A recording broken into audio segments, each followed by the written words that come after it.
Sveiki visi, su jumis aš, Zita Baskienė, life coach arba gyvenimo mokytojas. Ir šiandien mūsų konsultacijų istorijos sulaukiu aš vieno skambučio iš moters, kuriai labai nesiseka susirasti partnerį. Jis vis atsiranda ir tas santykis baigėsi visada katastrofiškai. Ir žinot, moteris prašo, klausia, ar aš galiu padaryti suderinamumo analizę. Žinoma, kad ne, be vyro aš nieko nedarau. Bet šiandien noriu pasakyti apie kitką. Kai žmogus nori padaryti analizę kito žmogaus, dar nepadarė savo, jis jau iš karto nusprendė, kad problema yra tame žmoguje.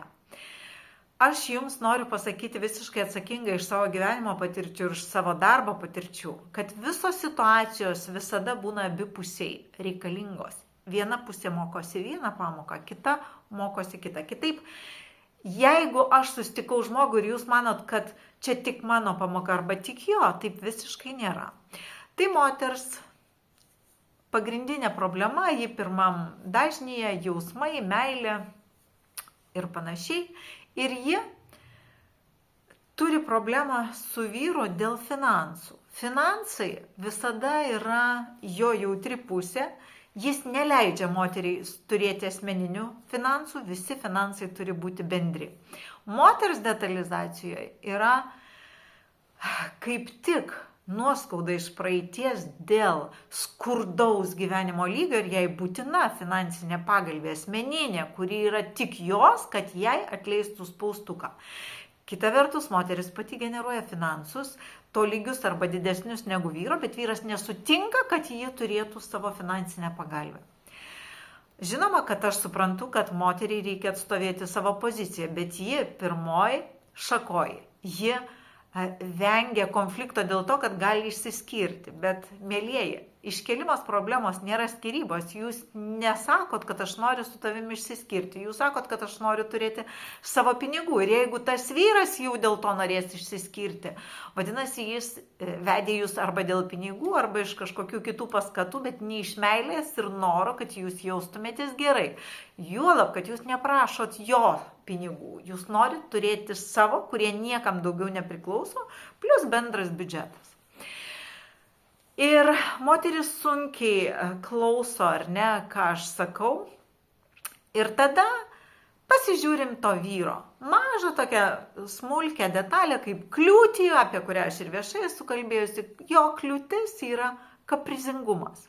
Ir tai nėra jo kažkokia sudėtinga dalis, tai tiesiog kaprizas, kurio jis nori, nes jis yra trečioje finansų šakoje ir jo kodas yra būtent išlaisvėti nuo finansų. Kuo daugiau jis atiduos, tuo daugiau jis jų uždirbs. Kodėl vyras nenori, kad moteris turėtų savo? Todėl, kad jo finansai stringa išmokėjimai už jo darbą, stringa. Jis kaip ir kaupia, ar ne, bet šiuo metu jis jų pasiimti negali. Kaupia ne savo valia, darbdavys ar akcininkų taryba, sunku man pasakyti, bet jam neišmoka. Ir kas šitoj vietoj yra abipusė pamoka. Moteris turi iškelti problemą ir nemanyti, kad problemos kėlimas būtinai yra skyrybos ir atstovėti savo poziciją, savo pinigus turėti savo kažkokioj kišeniai, plus bendras biudžetas. Vyras iškėlus šitą problemą automatiškai eitų į savo kliūties kaprizingumo ir to tokio tuščio vaikiško kaprizo sutvarkymą.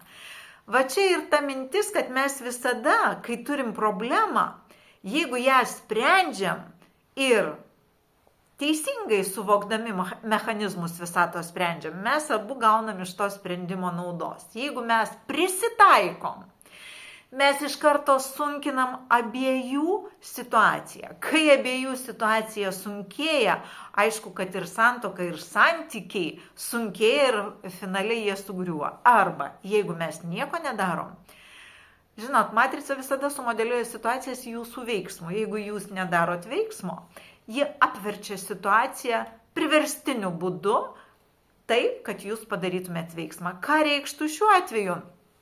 Yra taškas už 2 metų, kurį aš aiškiai matau ir toj vietoj gali visi tie pinigai, kurie yra neišmokėti, tiesiog dingti kurio nors įvykio pasiekmei, kaip įmonės bankroto arba kažkokių kitų geopolitinių dalykų, kažkokių suspendavimų sąskaitos arba įmonės sąskaitų ir panašiai.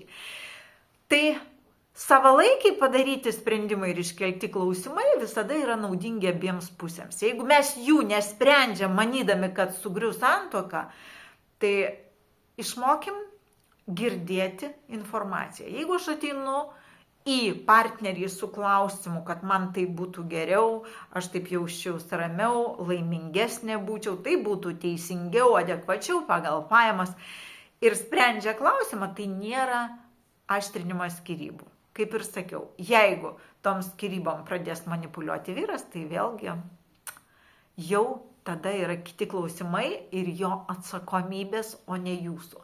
Todėl visada taikiai, visada iš esmės, visada konstruktyviai spręskit klausimus.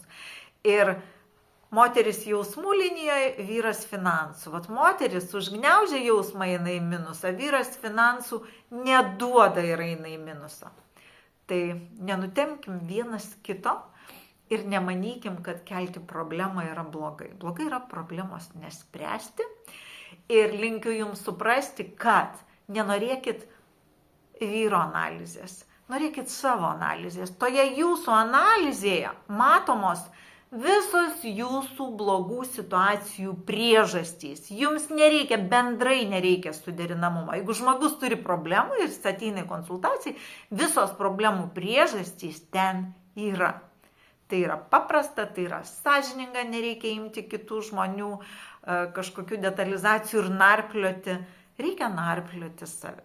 Pakeitę save, mes pakeičiam ir aplinkinių kažkokį supratimą, požiūrį į pačius save ir viskas išsisprendžia visada gerai. Jeigu nesprendžiam, niekas nesisprendžia.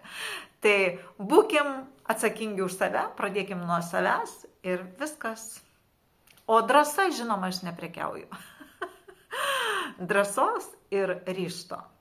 Jums reikės tiesiog išmokti natūraliu būdu padaryti ir viskas. Ačiū.